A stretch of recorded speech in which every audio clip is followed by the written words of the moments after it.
Ողջույն։ Երբևէ մտածել եք, որ ձեր խոհանոցում թաքնված կարող է լինել մի ամբողջ արվեստանոց։ Դե այսօր մենք միասին կբացահայտենք մի հնագույն ու աներևակայելի գեղեցիկ արվեստի տեսակ, որը կարելի է ստանալ սովորական քաթով։ Հա, ճիշտ լսեցիք, սա իսկական քախարդանք է, որը ցանկացած մեկս կարող է անել տանը։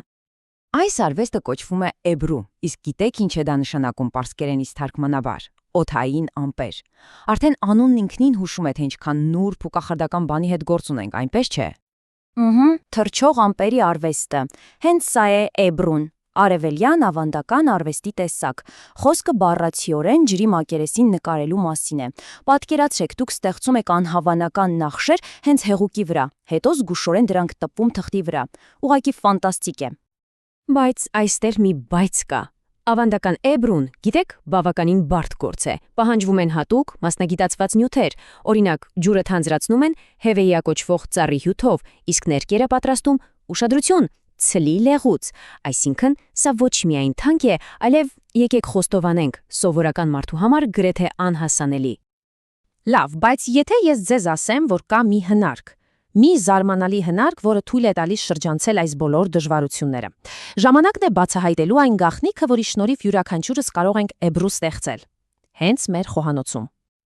Եվ ահա այն, սա է մեր հնարքի ողջ էությունը։ Նայեք այս համեմատությանը, այն հատուկ թանկարժեք ջրի փոխարեն մենք վերցնելու ենք սովորական կաթ կամ սերուցք։ Ցլի լեղիով ներքիրի փոխարեն խնդրեմ սննդային գունանյութեր, այսինքն ոչ մի թանկարժեք հավաքածու պետք չէ, միայն այն, ինչ արդեն իսկ կա ձեր խոհանոցում։ Սա ուղղակի բացում է ստեղծագործության մի լրիվ նոր աշխարհ։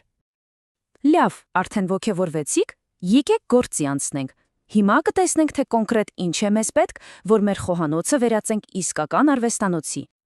Ուրեմն մեզ պետք կգա հիմքի համար կաթ կամ սերուցք։ Իդեպ մի փոքրիկ գաղտնիք, որքան յուղոտ լինի, այնքան լավ։ Հետո ոչ խորը սկուտեղ կամ մեծ ափսե։ Գույների համար սովորական սննդային գունանյութեր։ Իհարկե պետք կգան պիպետներ կամ բամբակյա ձողիկներ, ներծծող թուղթ, ատամի մաքրիչներ եւ մեր գաղտնի բաղադրիչը սովորական ամանի հեղուկ։ Այո, այսքան բան։ Վստահ եմ, այս ամենը հենց հիմա էլ ձեզ մոտ կա։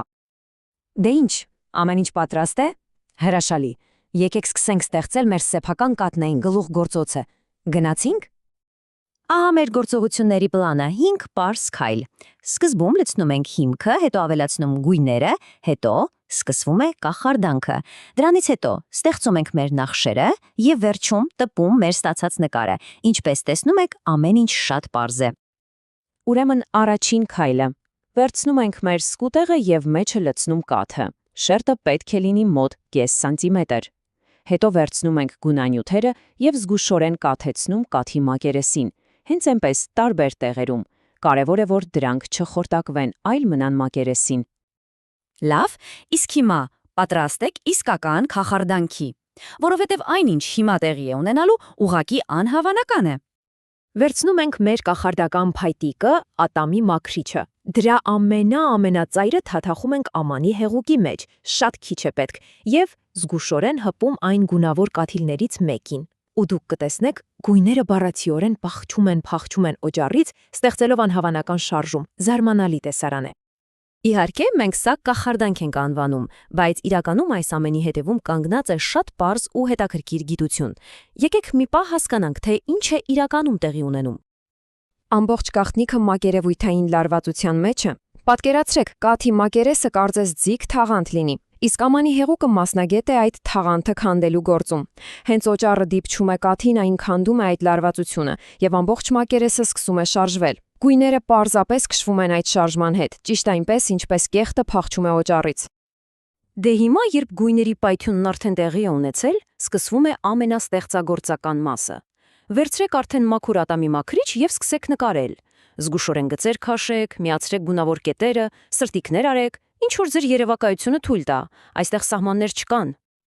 Եվ վերջապես, պահը, որին սպասում էինք։ Վերցնում ենք մեր թուղթը եւ շատ զգույշ հավասարաչափ դնում գունավոր մակերեսի վրա։ Պահում ենք այդպես ընդամենը մի 3-4 վայրկյան, հետո նույնքան զգույշ մի անկյունից սկսած բարձրացնում ենք թուղթը։ Վուալյա, ձեր յուրօրինակ նկարը տպված է։ Հրաշալի է։ Հիմա, երբ դուք արդեն ունեք ձեր սեփական անկրկնելի արվեստի գործը, հարց է առաջանում, իսկ ինչ անել դրա հետ։ Դե եկեք սանձազերծենք մեր ներքին նկարչին ու տեսնենք մի քանի տարբերակ։ Տեսեք, թե ինչքան բան կարելի է անել։ Կարող եք պարզապես շրջանակի մեջ դնել կամ պատրաստել յուրօրինակ բացիկներ, նմանը ոչ ոք չի ունենա։ Ինչու՞ չէ։ Օգտագործել կոլաժների մեջ կամ նույնիսկ զարդարել փայտե իրեր։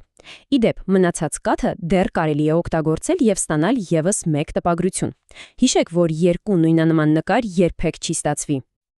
Այսպիսով, ինչպես տեսակ, մի քիչ կաթի, մի քանի քաթիլ գունանյութի եւ մի քաթիլ ամանի հեղուկի օգնությամբ կարելի է ստեղծել իսկական հրաշք։ Սա ապացույց է, որ ստեղծագործելու համար պարտադիր չեն թանկարժեք նյութերը։ Ու հիմա ես ձեզ եմ հարցնում, ինչ գլուխգործոց է թաքնված հենց ձեր խոհանոցում։ Գնացեք, փորձեք ու բացահայտեք։